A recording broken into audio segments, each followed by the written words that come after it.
WWE wrestlers that nobody F with in real life. So who are they talking about? Are they saying like the fans didn't F with them, or like the people?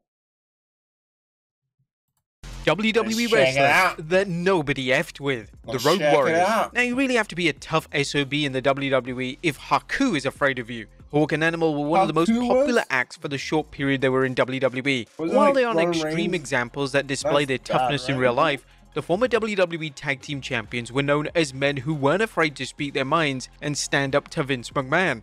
In fact, their first run ran only for 2 years because the tag team They were felt that the assholes? Rocco gimmick was atrocious and walked out without caring about the repercussions. When you look back at the Road Warriors' time in WWE, then you'll notice that their 2 runs were complete duds.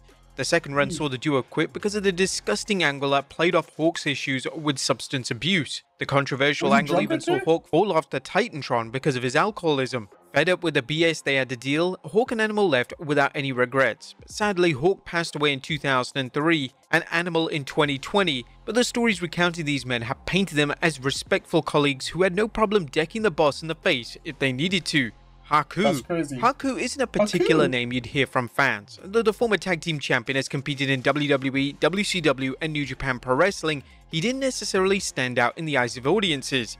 However, plenty of wrestlers weren't afraid to admit that Haku scared the absolute living daylights out of them. There are plenty of wild stories about Haku that give them good reason to be nervous. scary. One of the most infamous was Haku attacking Brutus Barber Beefcake in the shower That's Barber after the Beefcake? WWE Hall of Famer told management that Haku was too stiff during their match. But the insane stories about Haku don't even end there. There's even a rumor that Haku got into a bar fight and exemplified his power by shoving his fingers down some guy's throat and ripping out his teeth. What's crazier than going Dragon Ball Z on someone's teeth, or fighting a bunch of cops while being pepper sprayed? Now picture this, you're trying to be a good Samaritan by breaking up a fight, but end up getting caught in the melee. Suddenly, you're fighting off 8 police officers. That's the situation Haku is in. Some cops use pepper spray to hell try and no. keep him down, but according to Rick Steiner, Haku wasn't an ordinary man that night as he opened his mouth, Oh, he closed his said, eyes, and "Fuck breathed it that." all in. Steiner deemed Haku the toughest man alive after that night, and plenty of other wrestlers have shared the same sentiment about the wrestling legend. Ron Simmons. When you think of Ron Simmons, you remember his time in the APA or Nation of Domination. Ron Simmons was always portrayed as a badass, but playing a badass on screen doesn't always translate to real life. But that can't be said about Ron Simmons, who was heavily feared by all the boys backstage. According to Kurt Angle on his podcast, Ron Simmons was heavily feared. He was a guy that could kick anyone's asses in the locker room, so I think everybody had a lot of respect for him for that particular reason, and he was actually a great worker. He really was. The fear from Simmons wasn't just the WWE locker room. Arn Anderson backed up Angle's claims by stating that the Steiner brothers were afraid to rib the former WCW World Heavyweight Champion because it would probably snap their necks if they pulled any of their hazing stunts. Now, while Simmons doesn't have any He seems insane crazy, stories bro. like fighting off cops while being pepper sprayed, he has beaten down a few wrestlers who crossed the line.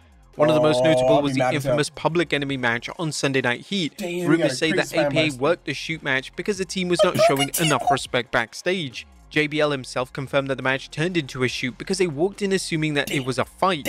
Whatever the case, APA beat the former ECW and WCW tag team like a government mule. Ron Simmons was a no-nonsense badass who lived his APA JBL persona was- in he and was out an of the asshole, squared too. He was an circle. asshole. Brock Lesnar. No one is But it's surprised that obvious. Brock Lesnar Yeah. is legitimately a beast. Oh, wait. The former WWE champion did need to have an incredible UFC run to back up his claims of toughness. Hell It no. isn't the fact that Brock Lesnar could break One most men hand. in half with ease. It's that Lesnar hates people. This is not something that he keeps secret either. Lesnar confirmed this on Stone Cold Steve Austin's podcast, and it's the reason he lives in the middle of nowhere or barely goes Makes out in sense. public. He even threatened to punch his former WWE head of security if someone came up to him and asked for an autograph. The most infamous story is a plane ride from hell where Kurt Hennig You kept punch a goading Lesnar person? into fighting him. The Beast easily made the former Intercontinental Champion regret that decision, but the former WWE Champion isn't shy about stepping up to bigger wrestlers. He checked Braun Strowman with a couple of real punches in their Universal title match at the shit, I remember that 2018 shit. World Rumble. But if you think that Vince McMahon was the only one who could tame the Beast, then you're sadly mistaken. Lesnar angrily tossed the Universal Championship at the former CEO following his WrestleMania 34 match against Roman Reigns. Brock isn't particularly a do it? bad person per se, but he isn't shy about showcasing his anger and frustration. Harley Race. Harley Race did not have an easy life. Oh, He yeah. had polio as a kid. The WWE Hall of Famer also survived cancer and beat death following a near-fatal car crash. Damn, what the fuck happened to you when he was a child? Wait, what is polio?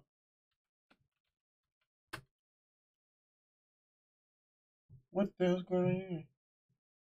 In the nervous spinal cord of brain can lead to a person being able to turn on the end of paralysis, disease, paralysis. You don't know what it is. Sometimes adversity is what defines a tough man, and during the territory days, there's no shortage of stories about Harley's toughness behind the scenes. Even Andre the Giant was afraid of Harley Race. He was known for having a gun in his bag, and he wasn't afraid to show it. Just ask Hulk Hogan, the former WWE champion.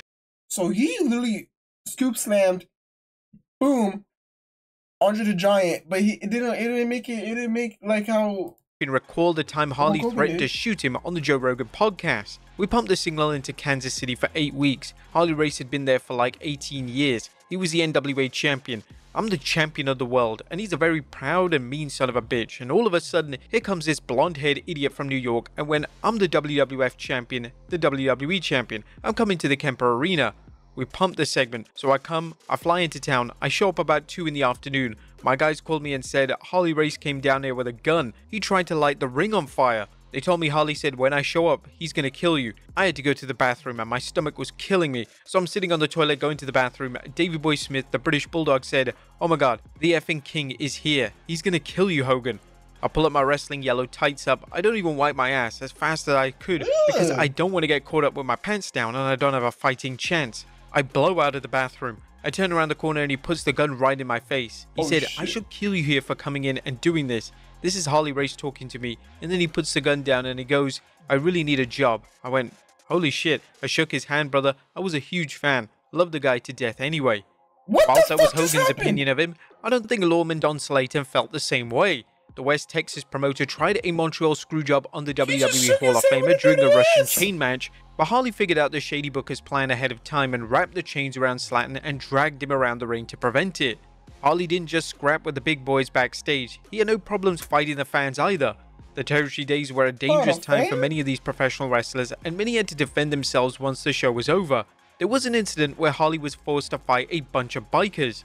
But despite the wild stories about Harley Race, the WWE legend was a well-respected name who many considered had a heart of gold. Ravishing Rick Rude. Who knew that the Ravishing One liked to get his hands dirty? Don't let the gorgeous hair and iconic mustache fool you. Don't F with Rick Rude. Before his days as a professional wrestler, Rude worked as a bouncer, so getting into bar fights was a common practice for him. But it was often reported that the former Intercontinental Champion was the one who instigated these fights. Bruce Pritchard recounted on his Something to Wrestle podcast that Rick and his girlfriend would head to the bar to cause some trouble.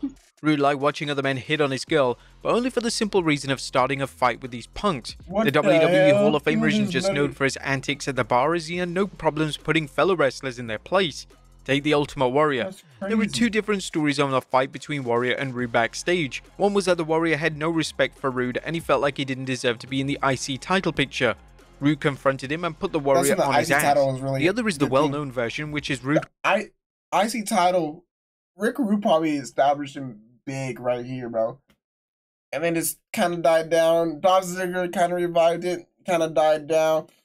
Dean Ambrose had it, and then it died down even more. And then Cody Rhodes kind of made a big thing too, but then it was pretty dead for a while until Gunther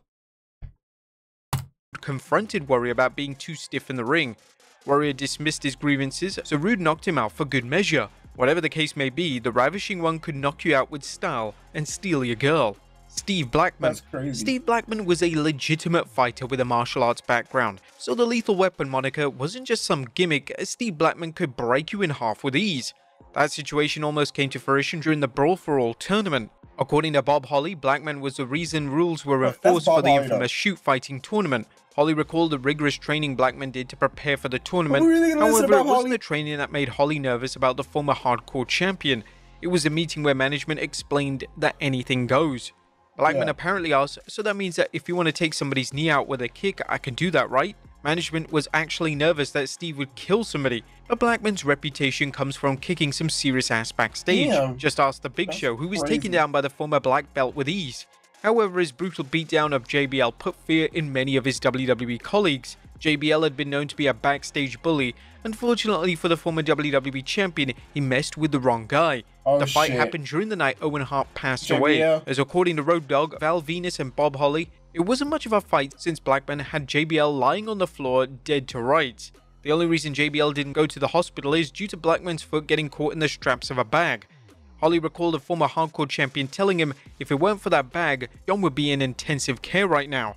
The Undertaker. It's hard to not put a guy who choked out Kurt Angle in real life on the list. However, Taker isn't someone who's known for drunken fights or backstage bullying. Taker is a man who can handle himself without any problem, but wrestlers mainly didn't F with Taker because he was a well-respected veteran. The WWE star was considered the leader behind the scenes, as according to Jim Cornette, the former WWE champion became a leader because of his professional approach to the business.